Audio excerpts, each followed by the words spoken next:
Thank you for watching KTN Prime. Welcome back. We're having a conversation on NG-CDF, a governance conversation, and we're just asking, where should these monies go to? The courts have pronounced themselves on the matter. Members of Parliament, as National Assembly, are having their beat as well. And remember, MCAs as well have just asked for their kitty as well. And we beg to ask the question, should this fund really be with the members of National Assembly? But even while at that, Cabinet Secretary for Treasury, John Mbadi, was in Parliament, and this is what he said when it came to the distribution and the release of funds to the members of National Assembly. Honorable members, is not that National Treasury does not want to honor commitments that I make to this House. But sometimes you have to balance the needs that come before you. All these other things you are saying, capitation, county money, it is your responsibility as government to send these monies. The year is coming to an end. Mheshimiwa Mbadi, please do that is needful to our people. That is irresponsible statement. It is irresponsible, it can cause panic, and it should not come from someone who has chaired Budget and Appropriations Committee. Very well, sometimes we have to balance what we have before we distribute it, and we let you have these funds. Even the Cabinet Secretary from the national government says the monies that we have, NG-CDF being given kidogo tricky. I will have to balance these books to be able to make sense, to pay debt and whatnot. The government itself admits that this NG-CDF is not as critical because according to the law, you know, equal, so we can deal with the other things like paying the national debt as well. Do they reckon that that's the situation position? Well, I do not want to say that I adopt the statement by the CS in any way because like I just told you before, if you made a referendum today and asked Kenyans if they want CDF or not, most of them will tell you, about 90% will tell you, we want the CDF. The CDF, yes. Because we see the work it does. We do agree, it's doing work. I mean, the issue that we have, and I think this was the argument by the Chief Justice, Kome, in 2022, when she was giving her voice on this matter. And she said the key issue here is just separation of powers. Yeah? And like just we were discussing before, you cannot have, you cannot oversight what you implement. And as long as MPs actually want to implement a project, the problem is who is then going to check them. Now, the statement by MPs all through is like demonstrators holding placards. Hii ni haki yetu. Hii ni haki yetu. CDF ni haki yao. But the issue now is, CDF is good. Give it to the MPs.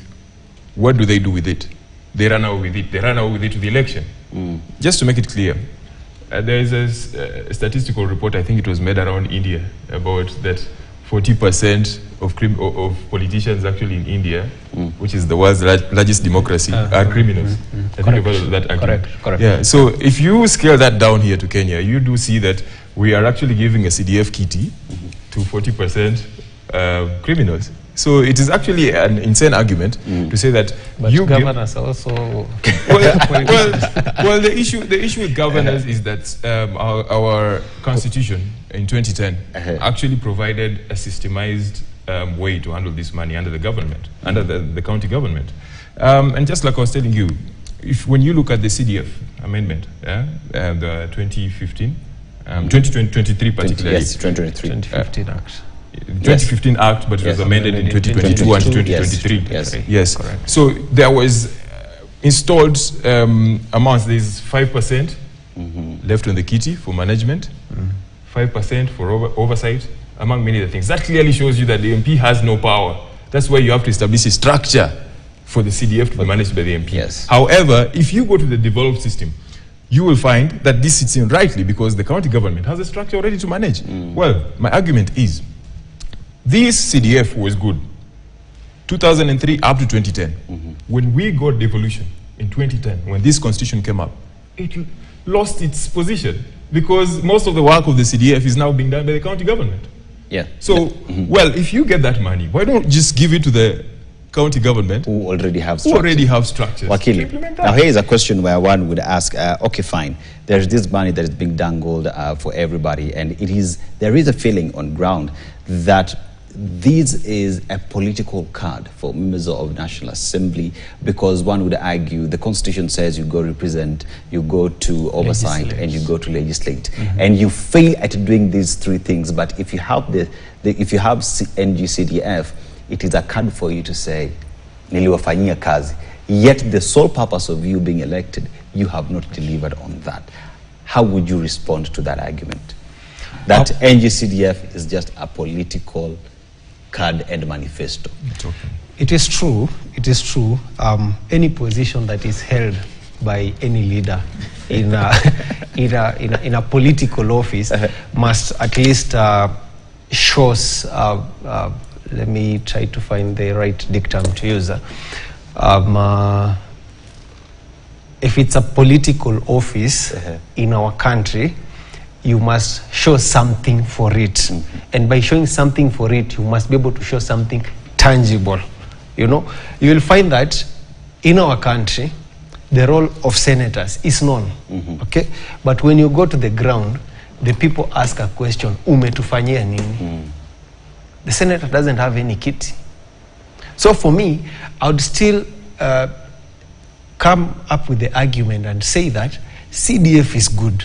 In fact, even senators and women rep and members of parliament and should MCS be as well. and MCS should as well be given a kitty, but we are supposed to come up with a structure.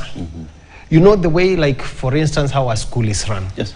We have the board of management. That board of management oversees the projects and the running of the school. Yes. But then the principal only comes there as the accounting officer. What if we give a kitty to all these people, but then we form a special committee, or we form something like a board of management? Let me just ask you based on that. Yes. So in each and every single say level of governance, so we have senators with their own committee, we have members of the National Assembly with their own committee, we also have a women rep with the committee that is managing their fund, and the MCS as well. So how many committees will we be having, and how much are we spending in maintaining these? And the reason I say that is because you know the level of corruption in this country is very wanting. Okay, the money that can be embezzled by one governor cannot even be half to maintain those committees. Because how comes you find that one governor is being investigated for embezzling over 1.5 billion? Do you know what 1.5 billion is and what that money can do? The issue is not about how many committees we have. The issue is about the pilferage in this country. Because when you are going to serve the people, it is not about what you are going to earn there, what you are going to deliver. Even the Bible says, Jesus in the Bible says, do not go to be a preacher when you do not have a profession. But Wakili, one would Yes. argue, Wakili, that if we have all these committees that you're talking about, it would be so easy to get rid of these committees, get rid of all these funds, give it to the governors who already have a structured way of spending this money, and save the mwananchi the headache of all these committees, and just let the government and the constitution work. Let me just slide in. Let me just slide in to inform Wakili here, and I like his argument, but just I think he's mixing it a little bit. When you look at section 57 of that NG-CDF Act, as it is spelled out, you realize that there is a provision for the PMC, the Project Management Committee. That's correct. And this is actually at the level of the ward. How many wards would you find in a constituency?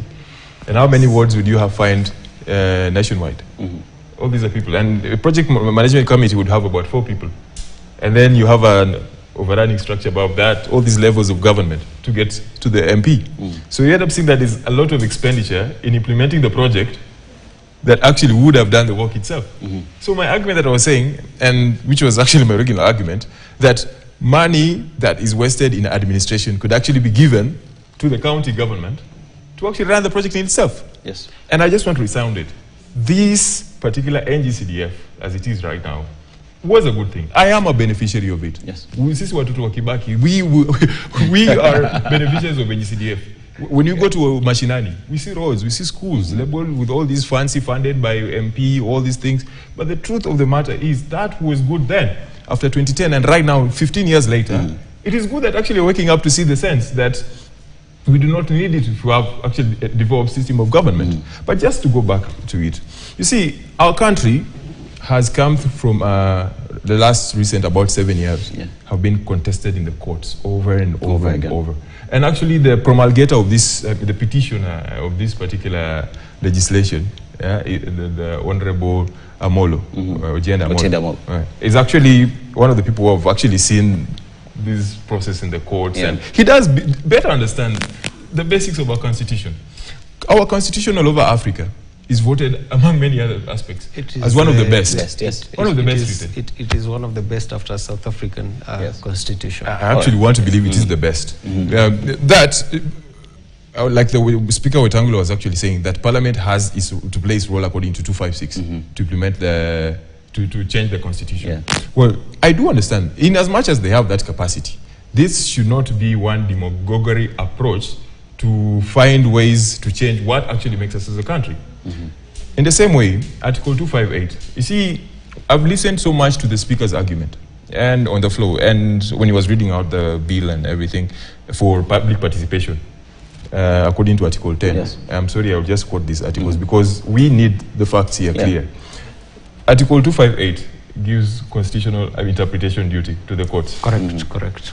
And just last year, I think it was Justice Kimondo, Justice Ablere, and Tande ruled this thing was unconstitutional in any way. So I think in any way, I think it should fail on just the basic. I think it's a good way. It's a good place for us to just listen to the judgments that were made by the judges. As amended in 2022 and 2023 is hereby declared unconstitutional. 2, that the National Government Constituencies Development Fund and all its projects, programs and activities shall cease to operate at the stroke of midnight on 30th June 2026. Unconstitutional, Wakili, unconstitutional, cease to exist on 30th of June 2026. At midnight. That is pretty much what the judges say. As we sit here today, we know what is coming. We know what you're expecting. They will try to implement this thing and amend the constitution. I know. But as in terms of just real quick going through it, really, why can't members of parliament just focus on their role, which is those three things? Why do they really need this fund? Is it to serve the people, or is this just another political token? I'll have my argument twofold. One, there is something called greed and personal benefit. As human beings, we all have greed, but your level of greed is what matters. We are not small children, and we live in this country. We see for sure that those members of parliament who have used CDF very well, and we can see it and we can feel it. Then we have members of parliament who have really embezzled CDF. How? You'll find, for instance, one member of parliament builds one-story building and posts it on Facebook. Today he posts and says, this is a building from this school, and he colors it green. Tomorrow, the same building yellow. The other day, the same building, another color. For me, what I would say is that CDF is not a bad thing, okay?